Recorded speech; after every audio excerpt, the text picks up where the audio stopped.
So hi, hello, maing buntag, maing udto, maing hapon mga bayot. Adlaw karon nga Biyernes man siguro diri sa akong nahimutangan, wala man ko kay balog sa adlaw karon ay. Basta kay adlaw karon panahon na mga bayot. So for today's vlog, ubani ko ninyo sa ako ang pagluto sa akong recipe mga bayot. Nang lakaw na di akong mga kagupad diri mga bayot, wala sila sa ilang tagsa-tagsa ka panginabuhian. Why lang akong ugangan to nag-city mga bayot kay himpalit na siya kung sa kalanon po namong ibutang namo anamong lamisa. So, wala tulog pa ako ang bahandi mga bayot, magama na ko din sa ako ang gamunonon kay nanoktok ako ang bana mga bayot ningon siya og kani mo ilutuag hatod siya og isda mga bayot. So, nga to ang recipe karon isda, inununang isda. Ana ra kasayon. Pero kaning inununa mga bayot walay suka, walay tuyo. Ang ato ang ihimong hinubig ani kanang mga separate sa mga og nila pa vegetable ba o tanon ba kanang kalanon na to pud sa ano tuwa sa Pilipinas good ato nang ipanghampol pud dinhi para malami-lami na to ang recipe karon. So aron dali ta tala, let's go.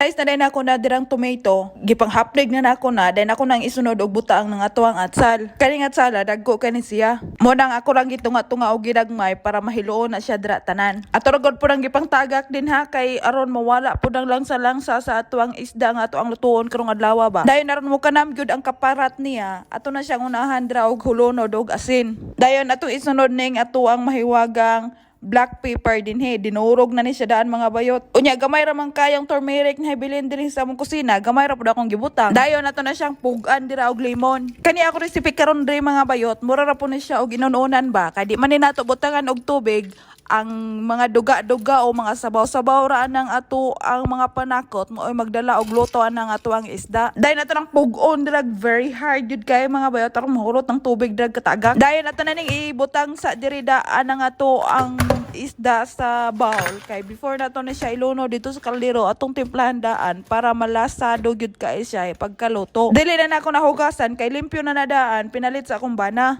So ato lang nang butangan din ha og black pepper kung sa gitimpla nato atong vegetable nga gibutang sa kaldero, mora po atong itimpla din sa ato ang isda. Gamay ra ko ang giluto mga bayot kay naaman po yung mga sobra-sobra na akong giluto ganina. Mo lang po to ang kuwang ibutang para po makasya ni siya tanan. Dayon nato na siyang i-mix din ha para mahalo ang ato ang ipangbutang ang mga seasoning. Pagkahuman nato na siyang tarungon og pile dira sa kaldero para inigkaluto anaon niya, inigkuha nato di na mahimong ginamos. Kay kani magong isda og maluto, mo separate ng unod anang iyang bukog. Dayon paibabaw nang gyapon nato na kamatis nga ato ang ini-slice mga bayot. Kay aron ang sa ibabaw napod sa ilasa. Kayog di man ko nato nabutangan sa ibabaw, unya di ba nato ni butangan og tubig sa ilalom ray malasado sa ibabaw dili. So ato na siyang butangan po dra, haplakan po nato na dra ginagmay, then butangan po nato na siya dinha og atsal. Kay aron ma-equal na siyang kalami dra mga bayot sama na ko nga lami usahay. Charot. Kung sa ato og magluto tag isda, butangan natog tanlad og sangig para mahumot-humot ng ato ang niluto. Diri mga bayot ambot unsa ning ngalana ning pagka sagbutan ning ako ang gibutang sa ibabaw. So ato ra na siyang butangan pug asin dira sa ibabaw mga bayot. Basta magkusinira ka, di gyud mahimog, di ka magkakinamot din sa imo ang gipangluto. Imo kabala ka kay kapila na ko nagilabhan na ako ang kamot before ko din ha nagkumot-kumot. Charot.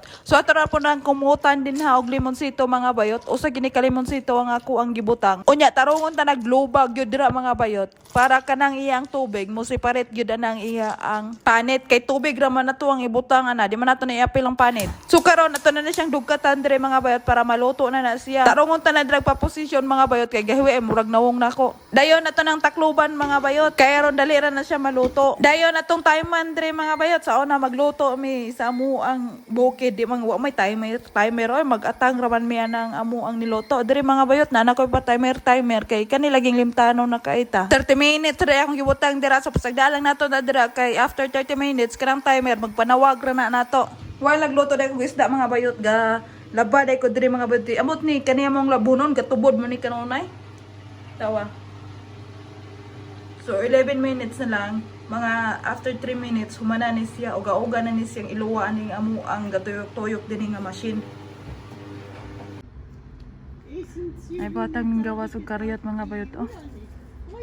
Alas 8 na diri sa gabi pero hayag pagyapan sa gawas man gipagawas na mo. Dali ra pud kayo kay igon ang huklas niya ang lula og nilabanin uban na siya. Tawa oh. What is that nak? Badurong na ko sa kay kayoon ani. Hi. How are you?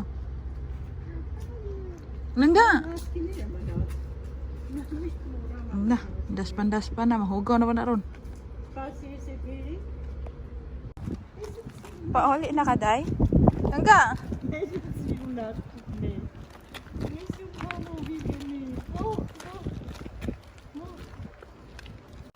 I miss you. Where are you? I'm coming. Say hi.